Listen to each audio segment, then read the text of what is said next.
சர்ச்சை பேச்சு விவகாரம் தொடர்பாக கைது செய்யப்பட்ட எதிர்க்கட்சித் தலைவர் உதயநிதி ஸ்டாலின் தற்போது விசாரணைக்காக தஞ்சாவூர் அழைத்துச் செல்லப்படுகிறார். அண்மை செய்தியாக பார்த்துக் கொண்டிருக்கின்றோம்.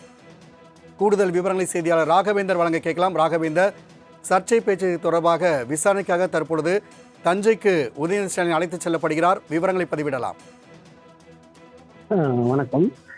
தஞ்சையில் நடைபெற்ற ஆர்ப்பாட்டத்தின் போது எதிர்க்கட்சித் தலைவர் உதயநிதி ஸ்டாலின் முதல்வர் விஜய் குறித்தும் மற்றும் நடிகை த்ரிஷா குறித்தும் ஒரு அவதூறான கருத்துக்களை தெரிவித்திருந்தார்.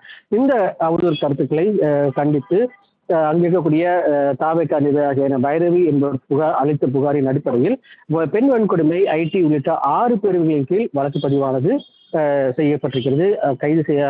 வழக்கு பதிவு செய்யப்பட்டதை அடுத்து டிஎஸ்பி அழகேசன் தலைமையிலான தஞ்சாவூர் போலீசார் நீலாங்கரையில் இருக்கக்கூடிய எதிர்க்கட்சி தலைவர் உதயநிதி ஸ்டாலின் வீட்டிற்கு சென்றிருக்கின்றனர்.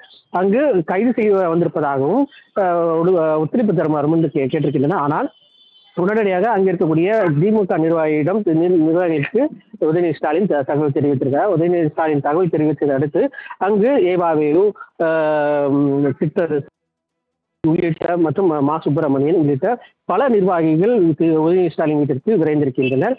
அது மட்டும் இல்லாமல் தங்களது வழக்கறிஞர்கள் வந்தால் மட்டுமே ஒத்துழைப்பு தர முடியும் என்று தெரிவித்திருக்கின்றனர். ஆனால் எந்த ஒரு ஒத்துழைப்பு தராதை அடுத்து சென்னை தெற்கு காவல்துறையின் இணை ஆணையர் விஜயகுமார் அங்கு விரைந்திருக்கிறார். கைது செய்யும் நடவடிக்கைக்கு, அதாவது தஞ்சாவூரிலிருந்து வர வந்திருக்கக்கூடிய போலீசாருக்கு உடனடியாக ஒத்துழைப்பு தர வேண்டும் என்று தெரிவித்திருக்கிறார்.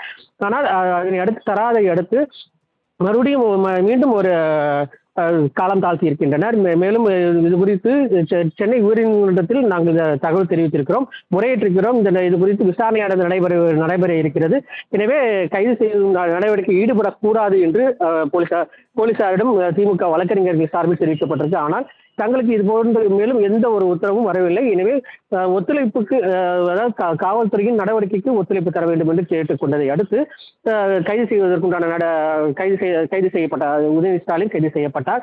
மேலும் அங்கு சட்ட ஒழுங்கு பிரச்சனை ஏற்படாமல் இருப்பதற்காக சென்னை காவல்துறையின் ஆணையாளராக இருக்கக்கூடிய அமல்ராஜ் அங்கு விரைந்திருக்கிறார். மற்றும் போலீசார் அங்கு குவிக்கப்பட்டு அங்கு போராட்டத்தில் ஈடுபட்ட திமுகவினர் கைது செய்திருக்கின்றனர். மேலும் அங்கே இருக்கக்கூடிய சில இடங்களில் சாலை மறியலிலும் ஈடுபட்டிருக்கின்றனர். தற்போது கைது செய்து காவல்துறையின் வாகனத்தில் தற்போது உதயநிதி ஸ்டாலின் அழைத்து சென்றிருக்கிறார். அப்போது சில கேள்விகள் உதயநிதி ஸ்டாலினிடம் செய்தியாளர் கேட்டதற்கு இந்த நடவடிக்கை ஒரு காமெடியாக தான் நான் பார்க்கிறேன், தன்னை ஒருபோதும் இன்னும் அசைக்க முடியாது என்று திமுக எதிர்க்கட்சி தலைவரான உதயநிதி ஸ்டாலின் தெரிவித்திருக்கிறார்.